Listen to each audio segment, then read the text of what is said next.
Hello and welcome to another Mr. Smith History. This one is to do with the beginning of the Weimar Republic and the setting up of the Weimar Republic following the Kaiser's abdication after World War I.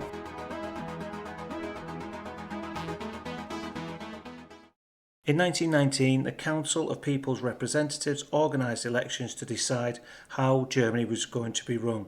The monarchy had been abolished, the Kaiser had abdicated, and Germany was now a democracy. So elections were organised so that the public could have their say. So in January 1919, elections took place and they had an 82% voter turnout. Parties in the centre didn't do so well, but the SPD won 38% of the vote and were therefore the largest party. And then in February 1919, the National Assembly met to draw up a new constitution for Germany. In July 1919, the new constitution was agreed and the Weimar Republic was born. So we're just going to have a look at what the constitution meant and what it meant in terms of a new system of government, because before they'd had a Kaiser in charge, one man in charge. Now that wasn't the case. So it was divided into three sections essentially. You've got the president. He had the most power. He was elected every 7 years by the German people. He had the power to choose the Chancellor, and he also was in charge of the army. And he could stop and suspend the Reichstag at any time and call elections, and also waive the Constitution. We saw about the Chancellor there. He was usually the leader of the largest party, and he was elected every 4 years. He was in charge of the day-to-day running of the government, and that meant he would be in charge of laws and legislation, that type of thing, and he could choose cabinet ministers.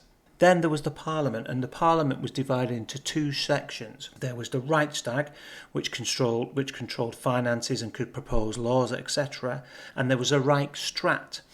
This was a less powerful section, but they checked the Reichstag. So what that means is, if laws were put forward, they could stop them if necessary.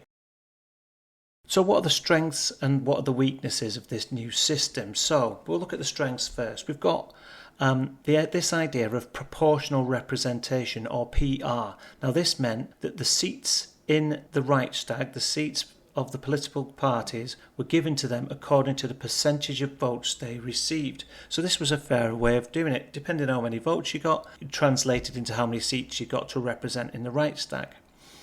Laws needed to pass from the Reichstag through the Reichsrat. This meant laws were reviewed and authorised by multiple people. So it meant that it was difficult to get silly laws through. The government was no longer under the control of one single leader. The people now had the power because they were able to vote. There were weaknesses though. The problem with proportional representation is that then you often get a split across the board in terms of votes, and it means that multiple parties are in the Reichstag, which means they've all got different ideas and they often don't agree on things. So it meant it was difficult to solve some issues because nobody could agree. There was something in the Constitution called Article 48. This becomes very important later on, and what this meant was it allowed the president to override and suspend the Reichstag. So essentially he could stop the Reichstag for a period of time and even pass his own laws without being checked by the Reichsrat. And if the public voted for extreme parties, there was a chance that they might get elected, and as we'll see, this develops into a problem later on also. So that brings us to the end of the short video about the beginnings of the Weimar Republic. Have a look at some of the other videos on the Weimar and what happened with Hitler following. Right, thank you, bye.